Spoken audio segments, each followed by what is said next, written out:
ሰላም ጤና ይስጥልን የተወደዳችሁ ተመልካቾቻችን እንደምናላችሁ። ሳምንታዊ የዘመንና ቴክኖሎጂ ፕሮግራማችን እንሆ ተጀምሯል። እንደተለመደው ቴክኖሎጂ ነክ የሆኑ በርካታ ርዕሰ ጉዳዮችን ወደ እናንተ የምናደርስ ይሆናል። መልካም ቆይታ ይሁንላችሁ።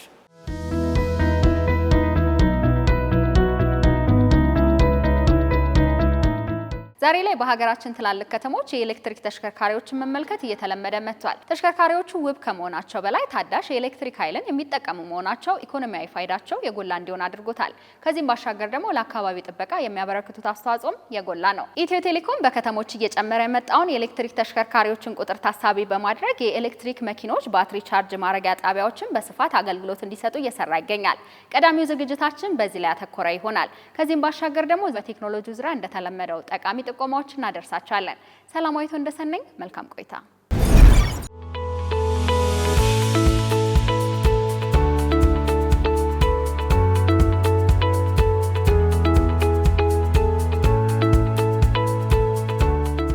በሀገራችን በኢትዮጵያ የኤሌክትሪክ መኪኖች በሰፊው እንግዲህ እየተለመደ መጥቷል። ከዛ ጋር ተያይዞ ደግሞ ከሚያስፈልጉ መሰረተ ልማቶች መካከል አንዱና ዋነኛው አስተማማኝ የኢቪ ቻርጂንግ ስቴሽን ነው ማለት ነው። እና እንዴት ነው ይሄ ነገር ይዘልቃል ወይ በየከተሞቹ እንደዚሁም በአዲስ አበባም ደግሞ በየኮሪደሩ በየኮርነሩ ይኖራል ወይ የሚል ጥያቄ አንስታችሁ ነበር። ይኸው ጥያቄያችሁን ለመመለስ እንግዲህ ጉዟችንን መጀመራችንን መንገራችንን ታስታውሳላችሁ። ዛሬ ሶስተኛው እንግዲህ በአዲስ አበባ እንደምታውቁት የመጀመሪያው የሚያስጀመር ነው የኢቪ ስቴሽን በኢትዮጵያም በአፍሪካም የመጀመሪያው በዚህ ዘርፍ ዓለም የደረሰበትን የመጨረሻው ልህቀት የሚባለውን ቻርጂንግ ስቴሽን ነበረ። ሱፐር ፋስት ብለን አናውንስ ያደረግነው የነበረው እኔ ረጅም ጊዜ የወሰደ መስሎኝ ነበረ ተግባራዊ ካደረግነው ማለት ነው። አይገርምም? አመት ባልሞላው ጊዜ ውስጥ ታስታውሳላችሁ የካቲት ነበር ያስጀመርነው።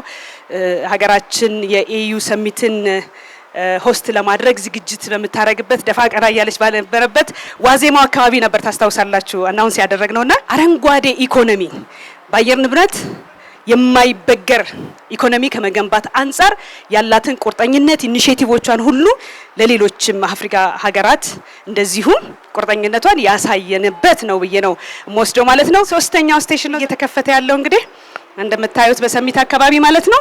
በዚህ አካባቢ እንግዲህ በርከት ያሉ ነዋሪዎች እንዳሉ ነው የተገነዘብነው። ከፍተኛ ፍሰት አለ። እናንተም እንዳያችሁት ኢትዮ ቴሌኮም እንዲህ አይነት ግንባታዎችን ሲያከናውን በምክንያት ችግር ለመፍታት ቫልዩ አድ ለማድረግ ነው። ቴክኖሎጂ ለማምጣት ብቻ አይደለም የምናደርገው። ሰልፍ በስቷል ቦሌ ላይ ብላችኋል። እንግዲህ ከቦሌ ወደ መገናኛ እንደዚሁም ከመገናኛ ወደ ቦሌ የገነባናቸው ሁለት ትልልቅ ስቴሽኖች አሉ። ወደ 32 መኪና አት ታይም ቻርጅ የምናደርግበት 24/7 የሚሰራ በጣም በሚያስገርም ሁኔታ ቀደም ብለን የገነባ ነው የዲጂታል ኢንፍራስትራክቸራችን ደግሞ ምን ያህል አስተማማኝ እንደሆነም ያረጋገጥንበት የክላውድ ኢንፍራስትራክቸራችን የቴሌኮም መሰረተ ልማት የምንለው የፋይበሩ ሌሎችም የኤሌክትሪሲቲን ጨምሮ ቴሌብራችን ጨምሮ ማለት ነው። ኢትዮጵያ ዲጂታል ኢኮኖሚ ስትል እንግዲህ እነዚህን ሁሉ የቴሌኮምና የዲጂታል ኢንፍራስትራክቸሮችን አቀናይታ በመጠቀም ለማህበረሰባችን እንግዲህ ኑሮን ማቅለል ስንል መቼም ስለ ትራንስፖርት ስናወራ ከኑሮ ውድነት ጋር የምናያይዘው በርካታ ጉዳይ ይኖራል ማለት ነው አይደለም። እዚህ እንደምታውቁት ነው የነዳጅን ዋጋ እንደዚሁም የትራንስፖርት ዋጋ ማለት ነው። እንዲህ አይነት መሰረተ ልማቶች ማስፋፋት በእጅጉ በኢቪ በምንለው በኤሌክትሪክ ካር ኢኮሲስተም ውስጥ ወይም ስነ ምህዳር ውስጥ ያሉ ተዋናኞች ሁሉ እንዲበረታቱ የሚያደርግ በተለይ በሀገራችን የወጣው ፖሊሲ ከዚህ ረገድ አንጻር የኤሌክትሪክ መኪና እንድንጠቀም የሚያበረታታ ፖሊሲ ወጥቷል።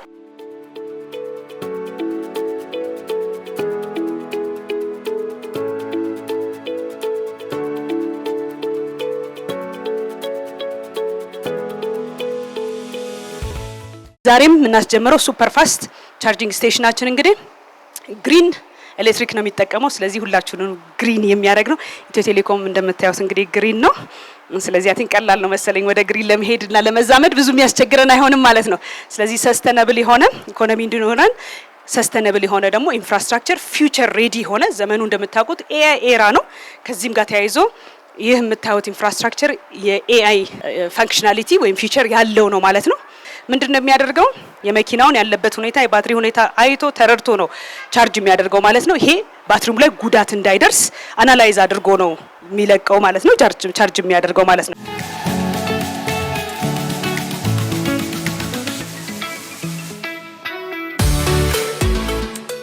ከአንድ አመት ባጠረ ጊዜ ውስጥ ከ165,000 በላይ መኪኖች በቀላሉ ግሪን ኤሌክትሪክ ተጠቅመዋል ማለት ነው አይደለም። በዚህ ቻርጂንግ እንትን ስቴሽን ማለት ግሪን ኤሌክትሪክ ነው የተጠቀሙት ማለት ነው። ምን ያህል ተጠቀሙ ካለን 4.3 ሚሊዮን ኪሎዋት ኤሌክትሪክ ወይም እኔ ግሪን ኤሌክትሪክ ኢነርጂ ነው ማለት ተጠቅመዋል ማለት ነው። ስለዚህ ይሄ በጣም ምን በግልባጩ ካየ ነው ምን ማለት ነው ካለን 165,000 መኪኖች ነዳጅ ይጠቀሙ ነበረ ማለት ነው። ስለዚህ ነዳጅ ሲጠቀሙ ደግሞ የሚሆነው ነገር የምታውቁት ነው። የመጀመሪያው ከፕራይሱን ጀምር ከኮስቱ ስንጀምር እንደምታውቁት በውጭ ምንዛሪ የምናመጣው ነው ነዳጅ ማለት። ስለዚህ ለነዚህ መኪናዎች ይወጣ የነበረ ነዳጅ ተቆጥቧል ማለት ነው። ይህ ነዳጅ ደግሞ እንደገና ተቀጣጥሎ ወጥቶ አየር ይበክል ነበር፣ ከባቢን ይበክል ነበር ማለት ነው። ስለዚህ እንደዚሁም በተመሳሳይ ደግሞ በዚሁ ኢኒሺዬቲቭ ወደ 6 ሚሊዮን ኪሎግራም የሚሆን ማለት ነው የካርቦን ኢሚሽን ሪዲዩስ አድርገናል ማለት ነው። በብዙ መልኩ ችግር ፈቺ፣ ወጪ ቆጣቢ፣ ለአየር ንብረት ተስማሚ የሆነ ለሰው ልጅም ጠቃሚ የሆነ ኢኮኖሚን አረንጓዴ ኢኮኖሚን ከመገንባት አንፃር ትሩፋቱ ይሄን ይመስላል ማለት ነው።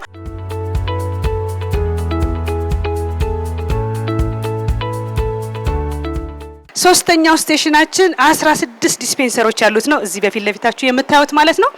እንግዲህ በተመሳሳይ ሰዓት 16 መኪኖች ቻርጅ ማድረግ የሚችሉበትን አቅም የገነባንበት ነው። ቀደም ያልኩት ሁሉ የጠቀስኳቸው ፊቸሮች ያሉት ነው ማለት ነው። ስለዚህ እስካሁን ባየነው ሁኔታ በጣም ሬር ኬዝ ካልሆነ በስተቀረ 24 ሰዓት በቀን 7 ቀን በሳምንት እንደዚሁም 365 ቀን የሚሰራ መሆኑን ኢንፍራስትራክቸሩ ያረጋገጥንበት ነው።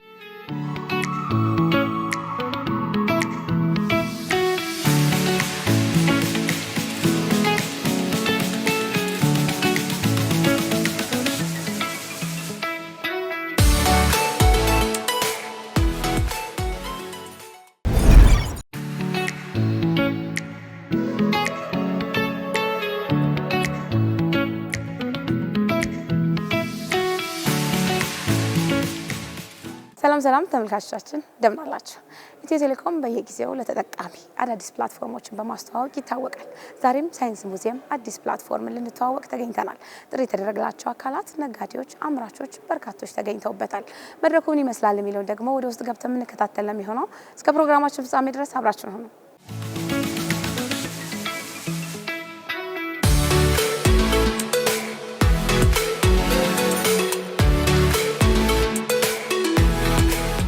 የተለያዩ ፕሮጀክቶችን ከተለያዩ ተቋማቶች ጋር እንሰራለን። ከኢንዱስትሪ ሚኒስቴር ጋር በጋራ በመሆን የቢዝነስ ቱ ቢዝነስ የሚል ፕላትፎርም ለአምራቾች የተዘጋጀ ነው። ምርቶቻቸውን የሚያስተዋውቁበት፣ ግዢ የሚፈጽሙበት፣ ሽያጭ የሚፈጽሙበት ፕላትፎርም በጋራ በመሆን ከኢንዱስትሪ ሚኒስቴር ጋር ያለማነውን ሶፍትዌር የመመዝገቢያ ወይ ምዝገባ የማስጀመሪያ ኢቨንት ነው። ኢትዮጵያ ታምርት ቢ2ቢ ኢኮመርስ ፕላትፎርም የሚባል ፕላትፎርም ኢትዮ ቴሌኮም በሚኒስትሪ ኦፍ ኢንዱስትሪ ጋር በመተባበር በጋራ ዲቨሎፕ ያደረግነው ሲስተም ነው። ይህ ሲስተም አጠቃላይ ከማኑፋክቸሪንግ ኢንዱስትሪ ላይ ትልቅ የዲጂታል ትራንስፎርሜሽን ላይ መሰረት የሚጥል ነው ተብሎ ነው የሚታሰበው።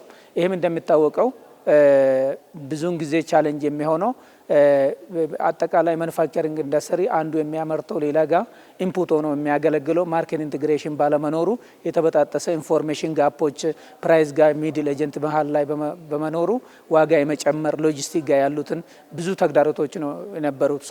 እነዚህን እስካሁን ያሉትን ቻሌንጆች አጠቃላይ ያሉትን አምራች ኢንዱስትሪን ወደ አንድ ፕላትፎርም ወደ አንድ ማርኬት ፕሌስ አምጥቶ አንዱ የሚያመርተው ለሌላ ኢንፑት የሚሆኑትን መረጃዎችን በቀላሉ ከአንድ ፕላትፎርም ላይ የሚያገኙበትን የዋጋን ኢንፎርሜሽኖችን የፕሮዳክትና ሰርቪሶችን አጠቃላይ አቫይላቢሊቲውን የስቶክ ሁኔታውን መረጃ የሚያገኙበት እንደዚሁም ደግሞ የሎጂስቲክ የዲሊቨሪ ሰርቪስም የዲጂታል ፔይመንትን ኦንላይን ሙሉ በሙሉ ፔይመንትን የሚፈጽሙበትና አጠቃላይ ማኑፋክቸሪንግ ኢንዱስትሪን ግብይት ዲጂታላይዝ የሚያደርግ ትልቅ ፕላትፎርም ነው ዛሬ ላውንች የተደረገው ማለት ነው። አሁን ከኢትዮጵያ ቴሌኮሙኒኬሽን ጋር በትብብር እየተሰራ ያለው ደግሞ የኢኮመርስ ፕላትፎርም ይሄን ነገር ሞር ያለንበትን በወቅቱ ወቅታዊ ነገራችን ስናይ ቴክኖሎጂው በጣም የፈጠነበት እና ሰዎች በቤታቸው በስልካቸው ቁጭ ብለው ገበያን ማየት መድረስ የሚችሉበት ሌላ ትልቅ አማራጭ ነው ብዬ ነው ማምነው። ሶፍትዌሩን እንዳበለጸግንና እንዳለማን አስተያየት የሚሰጡበት መድረክ አዘጋጅተን ነበር። ክቡር ሚኒስትሩ ባሉበት እንደገና ደግሞ የአጠቃላይ የኢትዮ ቴሌኮም ማኔጅመንትና ዋና ስራ አስፈጻሚ ባሉበት የሁሉንም የአምራቾች ሀሳብ ሪፕሬዘንት በሚያደርግ በማህበሮቻቸው በኩል የወሰድነው ግብአት ነበር። እሱን በማካተት ከእንደገና የተለያዩ ማስተካከያዎችን አድርገን የመጨረሻ ለምዝገባ እና ለጥቅም ላይ ለማዋል ሬዲ የሆነ ሶፍትዌር ይዘን መጥተናል። ስለዚህ ምዝገባውን በዚህ መልኩ ኦንቦርድ ያደረግነው ነው ማለት ነው።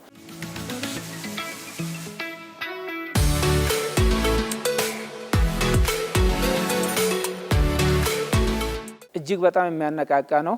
ከአምራች ኢንዱስትሪ ያለውን ከዚህ በፊትም የነበረው ጥያቄዎችን ወደ ፕላትፎርሙ እንዲህ አይነት ፕላትፎርም ለማግኘት አሰራሮቻቸውን ዲጂታላይዝ የማድረግ ያለው ጉጉት ያለው ንቅናቄ ትልቅ ነውና ይህን እንደ ኃይል ተጠቅመን ይህን ፕላትፎርም መሬት አዝዘን አጠቃላይ የአምራች ኢንዱስትሪን የኢትዮጵያን አምራች ኢንዱስትሪ በአንድ ስቴፕ ወደ ዲጂታል ፕላትፎርም የምናመጣበትን ኃይል የሚሰጠን ሀሳቦችና ፍላጎቶች ነው ያስተዋል ነው። ስራችን ምንድነው? የቆዳ ውጤቶችን ደረጃውን በደንብ በጠበቀ መልክ እንደዚህ አይነት ጃኬቶች፣ የሴት የወንድ ቦርሳዎች፣ ጫማዎች፣ የልጆች የሴቶች የተለያዩ የቆዳ ስራዎችን ውጤቶችን እንሰራለን።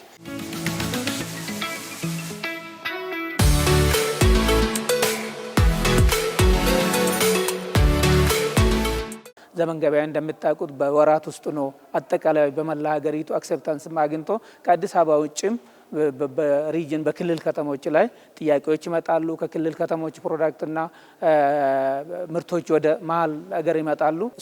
ዘመን ገበያ ላይ ትልቅ C2B ስራ እየተሰራ ነው። የዘመን ገበያም ተጠቃሚዎች ነን። የዘመን ገበያ እኛ የነጋዴ ህብረተሰቦች ነጋዴው ከግለሰብ የተለያየ ሰዎች የሚገበዩበት የፕላትፎርም ነው። ከንግዱ ህብረተሰብ ጋር የጅምላ ሽያጮችም የተለያዩ ትልልቅ ሽያጮችን የምንፈጽምበት ከንግድ ወደ ንግድ ወይም B2B የምንለው አይነት ፕላትፎርም ስለሆነ በጣም ጥሩ ነው ለኛ።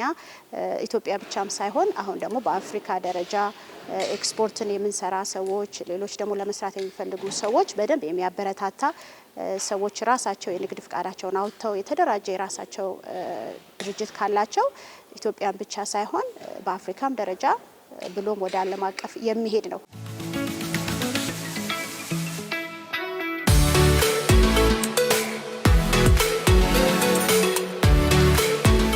የዚህ ፕላትፎርም ጥቅሙን በቀላሉ ለማስረዳት አንድ የኢንዱስትሪ መንደር ላይ ሁለት ኢንዱስትሪዎች አጥር የለያቸው አንዱ ለአንዱ ምን እንደሚያመርት የማያውቁበት ሁኔታ አለ በአጠቃላይ ስትወስጁ ማለት ነው። ስለዚህ አንዱ የሚፈጥረው ነገር ምንድነው? ማን ምን ያመርታል የሚለውን እይታ ይፈጥራል።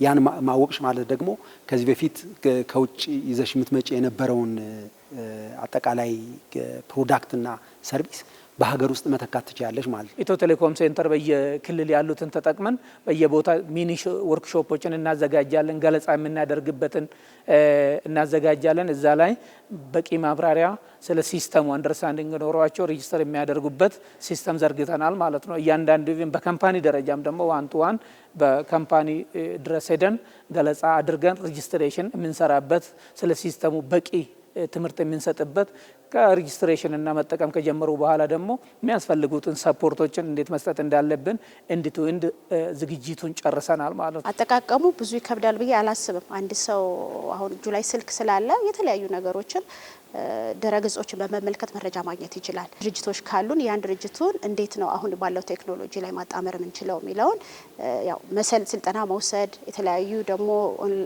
ኦንላይን ላይ ነፃ የሆኑ ደግሞ ልምዶች አሉ ማየት እንችላለን። ዩቲዩብ ማየት እንችላለን፣ እንዴት መስራት እንችላለን የሚለውን እሱን እንደ ግለሰብ ራሳችንን በደንብ እያሳደግን ብንሄድ ጥሩ ተጠቃሚዎች እንሆናለን ብዬ አስባለሁ። ለምን ሁሉ ነገር በእጅ በስልክ ላይ ሲሆን ለመገብየትም እቃም ለመሸጥ ከዚህ የበለጠ ምቹ ሁኔታ አለ ብዬ አላስብምና ጥሩ ነው። ዲጂታል ትራንስፎርሜሽን ላይ ስፔሻሊ የአምራች ኢንዱስትሪ ላይ ትልቅ መሰረት የሚጥል እንደመሆኑ ወደ ፕላትፎርም መጥቶ ፕላትፎርም ላይ ተመዝግቦ የራሳቸው ምርትና አገልግሎቶች አንድ ፕላትፎርም ላይ ሁሉም አጠቃላይ ኢትዮጵያ ውስጥ ያሉትን ማኑፋክቸረሮች የምናመጣበት እንደመሆኑ የሚሰጠው አገልግሎታዊ ፋይዳ ቀላል አይደለም።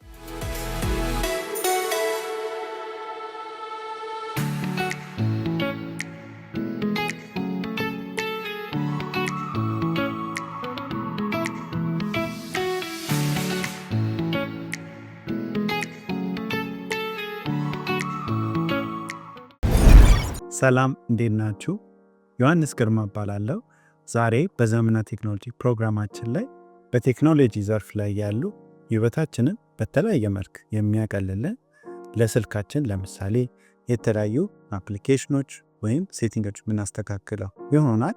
ወይም ኮምፒውተር ላላችሁ ሰዎች የተለያዩ ድረገጾች፣ እነዚህን ሁሉ እዚህ ፕሮግራማችን ላይ እናያቸዋለን። አብሯችሁን ቆዩ። በዛሬ ፕሮግራማችን ላይ የምንመለከተው ስለ አርቲፊሻል ኢንተለጀንስ የበለጠ ትኩረት ላይ ደግሞ የምናደርገው የቻት ጂፒቲ ፕሮዳክቶች ነው። አርቲፊሻል ኢንተለጀንስ እንደ አጠቃላይ የራሳቸውን የቻሉ ፕሮዳክቶች ናቸው። አንዳንድ ኤአይ ፕላትፎርሞች ቴክስት ወደ ቪዲዮ የሚቀይራለ ወይም እንደ ቻት ቦክስ ጥያቄ የጠይቃችሁት ኢንተርኔት ውስጥ ባለው ኢንፎርሜሽን በቴክስት መልክ መልስ ይሰጣቸዋል እያለ እነዚህ ኤአይ ፕላትፎርሞች የተለያዩ ፕሮዳክቶች አሏቸው። በዛሬ ፕሮግራማችን ላይ ትኩረት የምናደርገው የቻት ጂፒቲ ፕሮዳክቶች ነው። አንድ አዲስ ቅርብ ጊዜ የወጣው የቻት ጂፒቲ ፕሮዳክት አለ።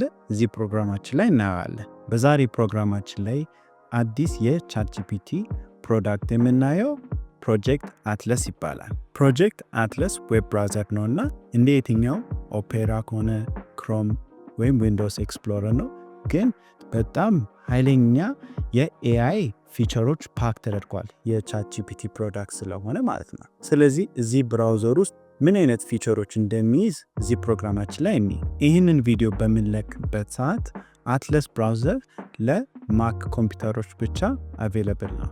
ግን ኦፕን ኤአይ እንደነገሩን ይህንን አትለስ ብራውዘር ለዊንዶውስ፣ ለሊነክስ እና ለሌሎች ኦፕሬቲንግ ፕላትፎርሞች በቅርብ ቀን ይለቁታል።